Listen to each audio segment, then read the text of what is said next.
Hi everybody, this is Karun Chandhok, just back from Barcelona and the Spanish Grand Prix. Tell you what, that was one heck of a race. It was really gripping stuff from start to finish, and it was yet another sign that this World Championship battle is going to be probably one of the best ever, really.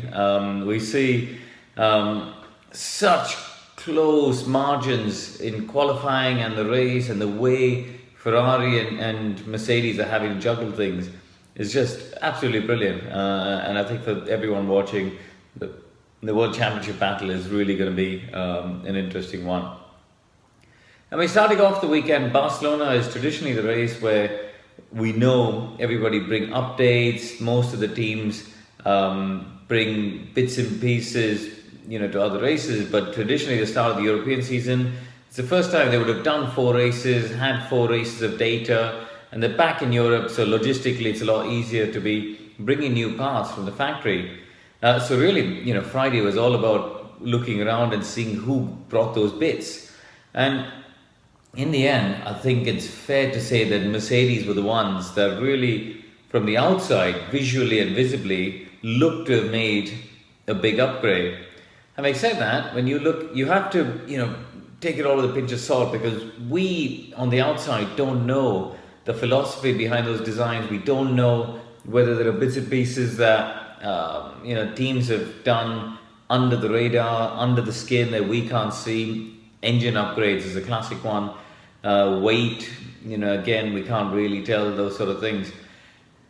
But I think when you look at it, it was quite clear that Mercedes really, they had a new front scoop underneath the nose, which was pretty dramatic. Dramatic looking, I should say. They had, even the camera mounts were reprofiled. They had, changes to the rear floor, the engine cover, the monkey seat, the barge board. There were a lot of bits and pieces that were modified. Ferrari and Red Bull, on the other hand, visually from the outside anyway, didn't look like they brought as many new parts. And, Ferrari, though, despite that, when you have to look at the lap time, because that's the ultimate judge, looked to still be right in that hunt with Mercedes. So even without those bits, which means they've obviously done other things that we can't see. They had a new T-wing, and they had a couple of edits to the barge board and the front wing, but nothing as dramatic as the Merc. And the same with Red Bull. They had a couple of minor tweaks. So yeah, it was interesting to see how aggressive Mercedes decided to be this weekend, and it'll be really interesting to see going forward.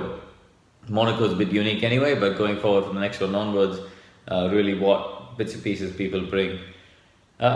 Qualifying itself was really, really good. I think FP3 showed that Ferrari were right in the hunt, and I don't think Lewis's lap was perfect. In fact, he did his best time on the first run of Q3, and he was actually, I think, a couple of tenths up if he'd closed out the final lap. So I think he had a couple of tenths in it. But so did Vettel. Vettel's first and second sectors were really good. And then he made a bit of a mistake at the chicane, and we heard him ranting down the radio with a lot of swear words, saying how, he thought that all weekend he's been missing the apex of the chicane, and he did it again in qualifying and didn't get hooked up. But once we got to the start of the race, I mean, they were hooked up. There was no question that those two, you just had to listen to Lewis's team radio, and he was, panting and huffing and puffing, just showing how hard he had to work.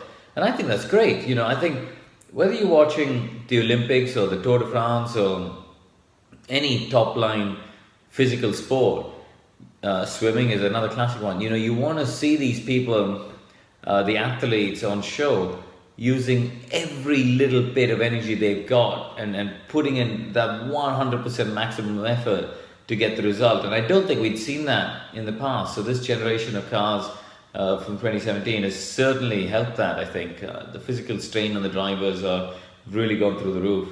So I think that's been really good to watch. I think the racing itself was fantastic in Melbourne. If you look at in Barcelona, if you look at the moves Vettel had to pull on Bottas, and then the way Lewis had to come at Seb in the dirty air.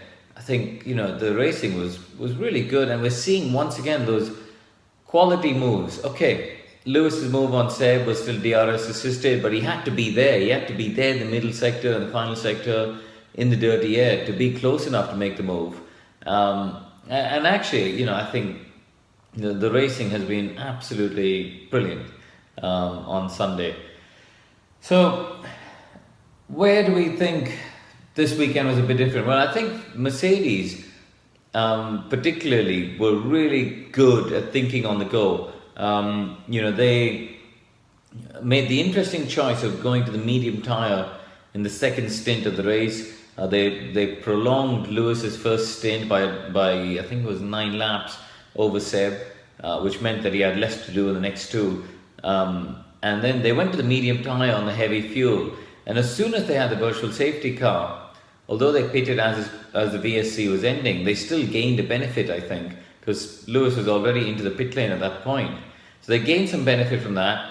They only did 14 laps on the medium tyre, which was a lot slower than the soft this weekend, and they got rid of it. And in the end, I think that was a very clever move, because when you have lower fuel loads and you have less, when you have a less heavy car, a lighter car, which you will at the end of the Grand Prix, and you've got more and more rubber put on the track, which again you have in the final stint, the soft tyre will last longer. And I think by using the medium earlier on, they outfoxed Ferrari there, and therefore they put Lewis on the faster tyre at the end. And despite the fact that he came out only just behind Seb when Seb rejoined on lap 37, he had so much more pace, and that's the benefit. You become the hunter rather than the hunted, and Seb on the medium tyres, you're just vulnerable. You've got slower tyres. We heard him say on the radio, "There's nothing I could do. He just blasted past me," and I think that's something that we really, it's been interesting, and I think that Mercedes did a really good job of thinking on the go. The strategists there, James Vowles and his team, I think they did a fantastic job of outfoxing Ferrari in some way. What also became clear to me this weekend was, okay, Bottas retired and Kimi retired, but once again, the two A-listers, Seb and Lewis, once again staked their claim as the number ones of the team. You could argue that if Kimi had outqualified Sebastian and been on the front row, he wouldn't have got into that tangle. Valtteri, he had the engine issue, but he was already a long way behind the lead two at that point. So it's status quo after a bit of a wobble from Sochi from Lewis. Status quo is resumed in some way. I think great races as well for Force India. They scored really solid points in that midfield battle. Ricciardo, he got a podium, and that's always nice to celebrate. Going ahead to Monaco, which is his adopted home race, but 75 seconds behind the race winner, and that will not have escaped Adrian Newey and Red Bull's attention. And nor will it please them, to be honest. That's a long, long way to be behind. Barcelona is a tough track. There's no way to hide. You're always, you ask of so much of the car, high speed, low speed, traction, braking, everything. But still, 75 seconds is a long way to be behind the Mercedes guys. Hülkenberg, Wehrlein, both great races, great results, solid Hall points. The lap of the weekend has probably got to be Fernando Alonso's from qualifying. It's a shame he got messed up with Massa at turn 1, but that was the most amazing lap, and I noticed F1 have put it online, so if you get a chance, it's worth having a look at that onboard lap. It was just absolutely amazing. Off to Monaco next, a very different circuit, very different demands, but I think the usual suspects, Ferrari and Mercedes, are going to be right up there. There's no reason why they wouldn't. Both Lewis and Seb are brilliant around there, and we'll see how that race unfolds. So we'll see you in a couple of times in Monaco.